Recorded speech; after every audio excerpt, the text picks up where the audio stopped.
नमस्कार दोस्तों। लाइफ में हमारी कई बार ऐसी डिज़ायर्स होती हैं जो हमारे लिए बहुत ज़्यादा इम्पॉर्टेंट होती है और उस चीज़ के लिए हमने सारी कोशिश करके देखी होती है। स्टिल बाकी चीज़ें तो मैनिफेस्ट हो रही होती है, लेकिन सिर्फ वही एक चीज़ मैनिफेस्ट नहीं हो रही होती। और उसके लिए हम जितना एफर्ट्स लेते जाते हैं उतना ही वो चीज़ हम देखते हैं हमसे दूर होती जाती है और हमें समझ नहीं आ रहा होता कि वो चीज़ हमारी लाइफ में मैनिफेस्ट क्यों नहीं हो रही, जबकि ट्राई तो हमने सारा कुछ करके देख लिया होता है। तो आज की इस वीडियो में मैं आपको बताऊंगा कि क्या रीज़न होता है आपके डिज़ायर के ना मैनिफेस्ट होने का और कैसे उसे मैनिफेस्ट किया जा सकता है। आपकी डिज़ायर के मैनिफेस्ट ना होने का दुनिया में सिर्फ इकलौता रीज़न होता है और वो इकलौता रीज़न है रेजिस्टेंस। रेजिस्टेंस के अलावा कोई ऐसा दूसरा रीज़न होता ही नहीं आपके डिज़ायर के ना मैनिफेस्ट होने का। भले ही आपके माइंड में रीज़न कोई भी आता हो, वो रीज़न ही देखोगे तो एक्चुअल रेजिस्टेंस होती है। अब रेजिस्टेंस का बेसिक मीनिंग आपको समझना होगा इस जगह पे। रेजिस्टेंस उन फीलिंग्स को कहते हैं जो आपको आपकी डिज़ायर की आपके पास ना होने की फीलिंग को बार बार एक्टिवेट करे और उसको स्ट्रॉन्ग करता जाए। जैसे अपनी डिज़ायर को लेकर के डर होना कि ये चीज़ मेरी लाइफ में आएगी या नहीं आएगी, ये रेजिस्टेंस है।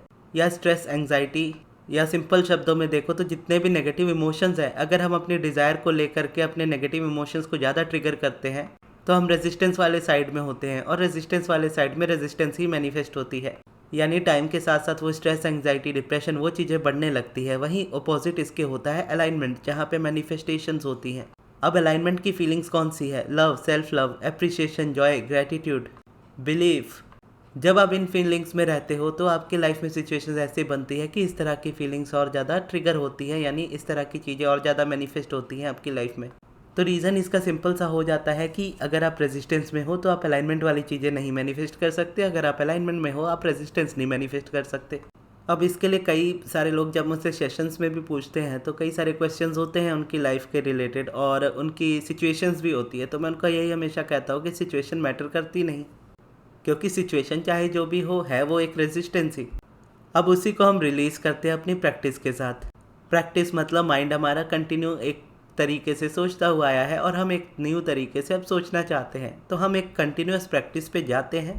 जैसे मेडिटेशन है, ग्रेटिट्यूड वॉक है, पॉजिटिव एस्पेक्ट्स है, या स्क्रिप्टिंग है, या कोई भी मेथड आप यूज़ करते हो, उसको स्टार्ट करने पे जब आप उसे कंटिन्यू डेली बेसिस पे करते जाते हो तो आपका माइंडसेट चेंज होने लगता है। आप रेजिस्टेंस से हट करके अलाइनमेंट में आने लगते हो, जहाँ पर आपके थॉट्स, आपकी फीलिंग्स, आपके इमोशंस चेंज होने लगते हैं, वो बेटर होने लगते हैं, आप अच्छा फील करने लगते हो, आप खुश रहने लगते हो और उसी खुशी में देखते हो कि आपकी लाइफ की सारी मैनिफेस्टेशंस एक एक करके स्टार्ट हो जाती है। ठीक उसी तरह से जब रेजिस्टेंस वाले पार्ट में ऐसा होता है कि आपकी लाइफ में कभी ना कभी कोई ना कोई प्रॉब्लम इमीडिएटली कहीं से भी आ टपकती है, तो ये स्टेट को हम बोलते हैं रेजिस्टेंस, जहाँ पर सब कुछ लाइफ में उलट पुलट ही हो रहा होता है। वहीं दूसरी तरफ अलाइनमेंट में सब कुछ लाइफ में अच्छा ही हो रहा होता है। तो मोस्टली लोग मैनिफेस्टेशंस को लेकर इतना ज़्यादा बिजी हो जाते हैं या इतना ज़्यादा फंस जाते हैं उस चीज़ में कि उसके अलावा अपनी ओवरऑल लाइफ को देख ही नहीं पाते कि हमारी लाइफ कितनी इंपॉर्टेंट है, हमारी डे टू डे लाइफ में हमारा खुश रहना कितना इंपॉर्टेंट है, और उसी से एक्चुअल में हमारी मैनिफेस्टेशन डिपेंड होती है। और इसी इंपॉर्टेंट चीज़ को छोड़कर मोस्टली लोग उन्हीं चीज़ों के पीछे जाते हैं जहाँ पर रिजल्ट्स उन्हें उतने नहीं मिलते, क्योंकि जैसा कि मैं कहता हूँ कि टेक्निक्स वर्क नहीं करती। तो मेरे कहने का ये रीज़न होता है क्योंकि टेक्निक्स के पीछे का साइंस या बोलो उसके पीछे का माइंडसेट आप नहीं समझ पाते, या उसको जितनी कंसिस्टेंसी के साथ करना होता है टेक्निक्स उतनी कंसिस्टेंट होती ही नहीं है। टेक्निक्स होती हैं एक छोटा शिफ्ट लेने के लिए, यानी आपकी लाइफ में सब कुछ बेटर चल रहा है, आप उसको और बेटर बनाना चाहते हो, उस जगह पे थोड़े प्रोसेसेस या बोलो थोड़ी बहुत टेक्निक्स आपको हेल्प कर देती है। लेकिन जब आप स्टार्ट कर रहे हो और स्टार्टिंग में ही आप टेक्निक्स पे डिपेंड हो जाओ तो वहाँ पर सिर्फ टेक्निक्स का शिफ्ट होता रहता है कि आप एक टेक्निक से दूसरी टेक्निक पे जाओगे लेकिन मैनिफेस्ट नहीं कुछ करोगे, क्योंकि वहाँ पे फ्रस्ट्रेशन बढ़ती जाती है और फ्रस्ट्रेशन रेजिस्टेंस है, और रेजिस्टेंस से आप मैनिफेस्टेशन नहीं करते और ज़्यादा उस जगह पे डिले करते हो, अपनी मैनिफेस्टेशन को अपने आप से और दूर करते जाते हो। तो ये चीज़ समझनी ज़रूरी है कि आप कुछ भी स्टार्ट कर रहे हो, भले आप मेडिटेशन से नहीं स्टार्ट कर रहे हो, आप किसी दूसरे प्रोसेस से स्टार्ट कर रहे हो, मान लीजिए ग्रेटिट्यूड वॉक से आप स्टार्ट कर रहे हो, तो जब तक आप उसको भी कंटिन्यू नहीं करोगे, डेली बेसिस पे नहीं करोगे या एक दो दिन करके फिर आप उसे छोड़ दोगे तो फिर रिजल्ट्स उसके नहीं मिलते। आपको उसको कंसिस्टेंट रखना होगा, और ये नहीं क्वेश्चन होता कि कितने दिन तक हमें करना है, जब तक आप कर सकते हो, या बोलो लाइफ टाइम हमको प्रैक्टिस में रहना होता है। बस क्या है, रूटीन हमारी चेंज होती रहती है।